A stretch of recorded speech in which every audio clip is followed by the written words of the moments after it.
So look, these are right out of the book. Buffalo's been hammered by our trade policies. Few cities in America have taken a harder hit. We know that. I know that. I live like I'm here all the time. I have great friends, including Rex here and Michelle. According to the United States Bureau of Labor Statistics, Buffalo has lost nearly half of its manufacturing jobs since 1990. Think of it.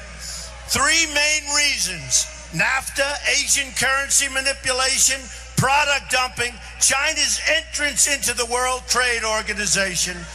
Nearly 40%, and I'm going to stop because I don't want to depress people.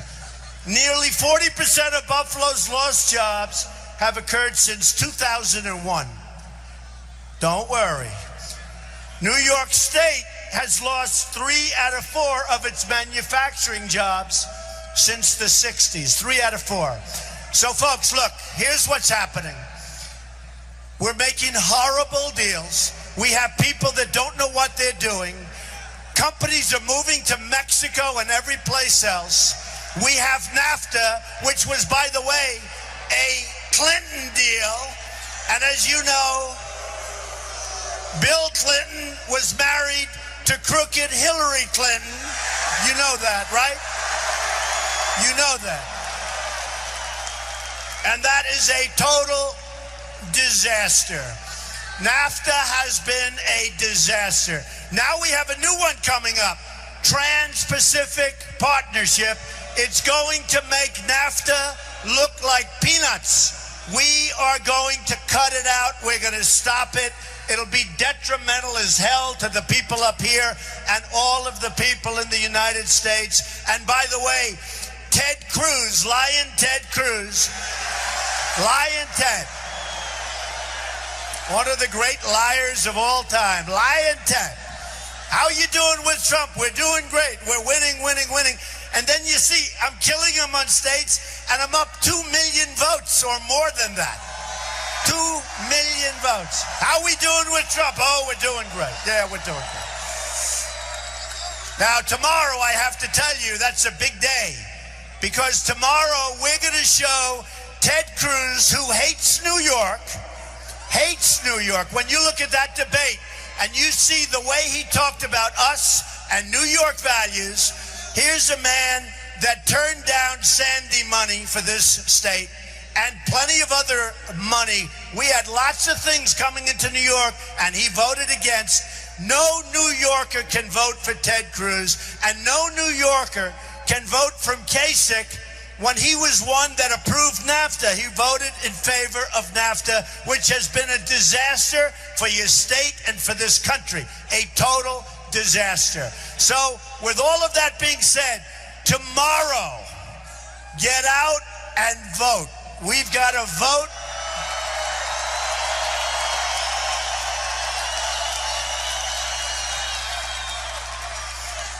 We've got to vote, and you know, Cruz is way, way down in the polls, and Kasich is not even sort of showing up. I think he's 1 for 32, and he's the governor of that state. And if I spent another 2 days, I think I would have beaten him in that state. We were close. And Cruz is just a catastrophe. He didn't even get 50% in his own state. He was way below 50%. And he doesn't represent what we need. And he doesn't represent us on trade and the other things that we need to make America great and to make Buffalo great again, okay? He doesn't.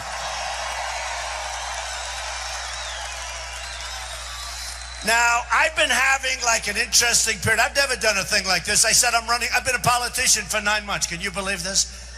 Although it's been interesting. But you know what? Seriously, it takes guts to run for office like this. You know, I never did it before. We've had debates. Every online poll said I've won every single debate, which is always nice. And I've been on center stage. We've been #1 virtually since the time I announced. Because people know that not only are we going to get crowds like this is crazy. You know, when they said we're going to take the arena up in Buffalo, they said, oh, don't do that. It's a massive arena. Look at this place. Just take a look at this place. Unbelievable. Unbelievable. people know, and I've been saying it for years, that we are being ripped off worldwide by virtually every single country that we do business with. Every single country, no matter what. You can look at everyone, you can call out a name. Every single country that we do business with, we end up with the short end of the stick, and it's going to end here. It's going to end. We're bringing our jobs back here.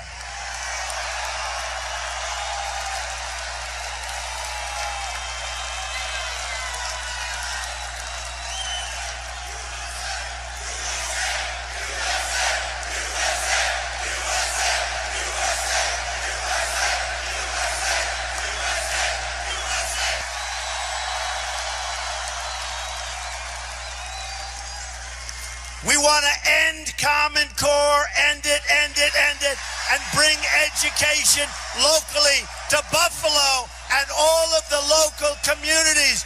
It will be so much better.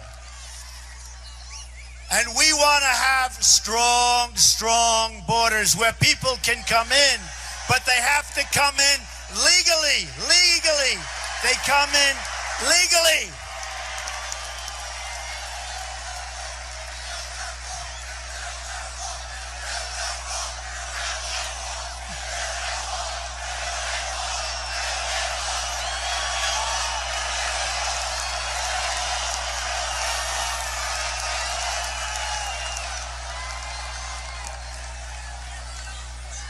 And we will build that wall. We will build that wall. Now, when I'm on stage with these guys, don't forget, we started off with 17 people. And you know, I get a kick. They say, Donald Trump didn't hit 50%. I'm dealing with 16 people over here. How do you hit 50? You got all these people up there. Then you'd lose 2, you'd lose another 2. They get it down to 12. They get it down to 10. They get it down to 7. I mean, give me a break. Donald Trump didn't hit. I've got 14 people up there. I'm supposed to hit 50. But I've won far more states than anybody else. Not even close. Not even close. And as we all know, but it's never covered, millions of votes more. And it's going to be interesting to see what happens, because I'm saying that we're going to hit the 1237, I believe. Because New York is looking great, but you got to go and vote. And Pennsylvania and Rhode Island and every state we're looking at, Maryland, we are looking so good. And Indiana is going to be great, I think, Indiana. We're going to get out to California. I mean, we have a lot of stops, and I'm going to work so hard. And, you know, my family said, Dad, why are you doing this? I say, because honestly, we can do something that's so special. We're going to turn this country around. We're going to make the greatest trade deals ever made. We're going to become so strong, so powerful, so rich, and you're going to be so proud of our country again. We're not going to be the dummies anymore.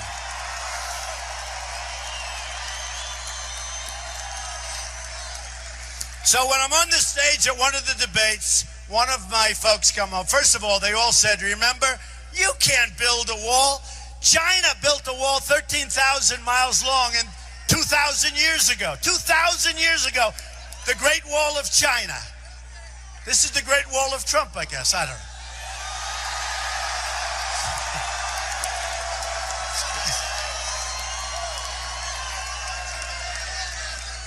Boy, what spirit the people of Buffalo have, right? What spirit.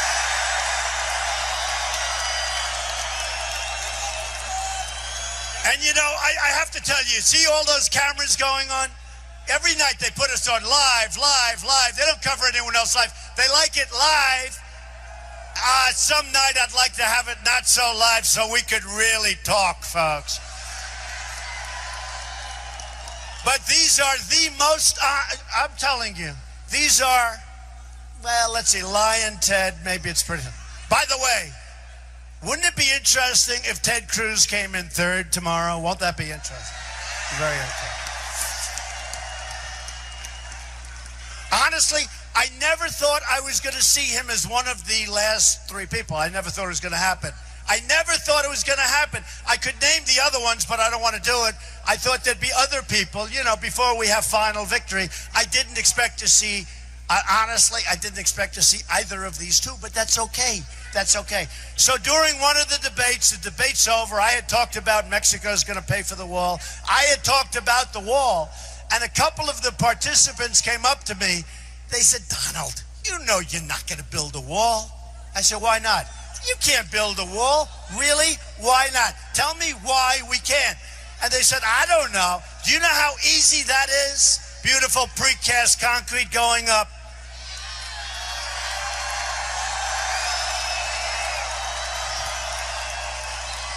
I'll tell you one thing. If anybody gets to the top of the Trump wall, it's going to be a long way down. It's going to be very scary.